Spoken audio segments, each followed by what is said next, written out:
Olá, sexto ano. Então, na atividade de hoje, a gente vai trabalhar uma revisão sobre o capítulo 7, que é a coordenação do corpo, e o capítulo 8, que fala sobre a sustentação.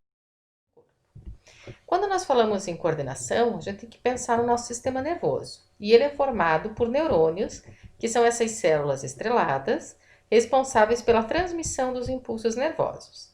Então, elas são formadas basicamente de três estruturas: um corpo celular, com os dendritos, e uma cauda, que é o axônio, revestido por uma bainha de mielina, que é uma capa de gordura e de proteção para essa célula, para ela conduzir o impulso nervoso.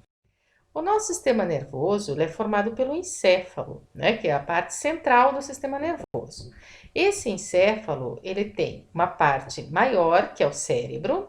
Dentro dele ele vai ter estruturas como o corpo caloso, o tálamo, o hipotálamo, hipófise, ponte, bulbo, medula, cerebelo e mesencéfalo. Mas você analisando no livro, você vai ver que nós trabalhamos apenas a função das partes principais do encéfalo, né? Que o encéfalo ele tem a função, já que ele fica dentro da caixa craniana, ele está protegido pelos ossos do crânio, ele está relacionado com atividades como a razão, a inteligência, ele mantém o controle da temperatura, da pressão arterial, do funcionamento dos nossos órgãos internos, né? Então, ele é um órgão bem importante, porque é ele que controla todo o organismo de um modo geral, desde a parte de movimentação, de digestão, respiração, então é um centro de controle de tudo que está acontecendo no nosso corpo. O cérebro está relacionado diretamente com os sentidos. Cada região do nosso cérebro é responsável por especificamente um sentido do corpo, né? Então nós temos a pele, ela é responsável por sentir o tato. Então o tato a gente sente dor, pressão, calor, a superfície das estruturas e fica localizado então na pele, que é o maior órgão do corpo. Já o olfato, ele está relacionado com a sensação dos cheiros, né? Então, ele localiza-se nas narinas. E essa sensação é percebida por uma outra região do nosso encéfalo, que está mostrando aqui na imagem.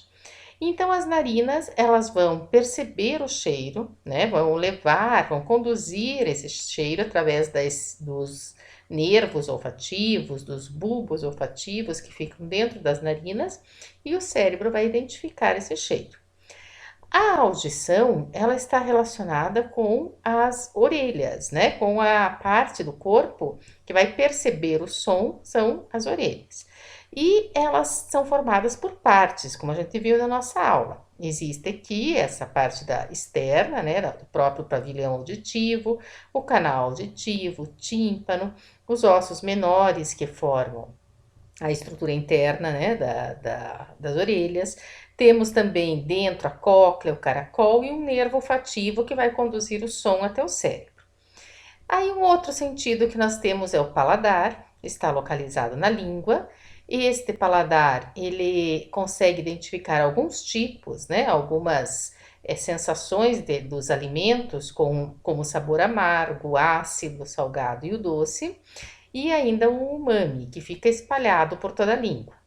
E a visão é o órgão do sentido relacionado com os olhos, e o olho é formado por algumas estruturas, como a pupila, que contrai e dilata conforme a entrada da luz, o cristalino, que é uma lente que fica atrás do olho para regular a imagem, a retina, que fica lá no fundo, né, para formar a imagem, e aí depois essa imagem vai ser convertida na posição real através do nervo óptico. E ainda no capítulo 8 nós falamos sobre a importância dos ossos, das articulações e dos músculos.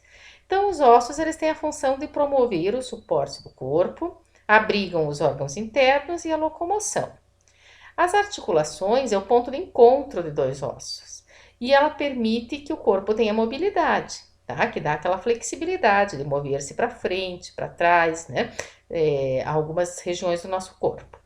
E os músculos e os esqueléticos, como estão mostrando aqui nessa imagem, eles contribuem para a manutenção da postura, produzem movimento, auxiliam nas articulações, né?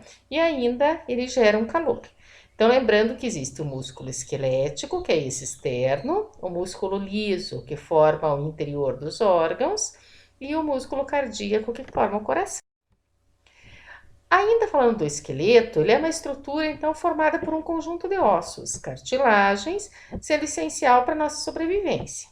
Então, nós temos o esqueleto dividido em duas partes: o axial, que é essa parte central, formado pela cabeça, coluna vertebral e as vértebras e as costelas.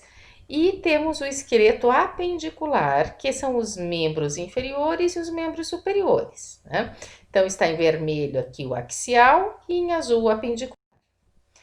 E as articulações, nós vamos encontrar três tipos: aquelas que não têm movimentação, que são as imóveis, como as do crânio; as que têm uma movimentação leve, para frente e para trás, né? São as semi-imóveis, as da coluna vertebral; e as com uma movimentação ampla, né? Como a dos braços, das pernas, que dá para girar para frente e para trás. E para finalizar, a gente falou muito dos ossos, músculos do corpo e a importância das atividades físicas para trabalhar toda essa musculatura, o esqueleto de um modo geral e as articulações.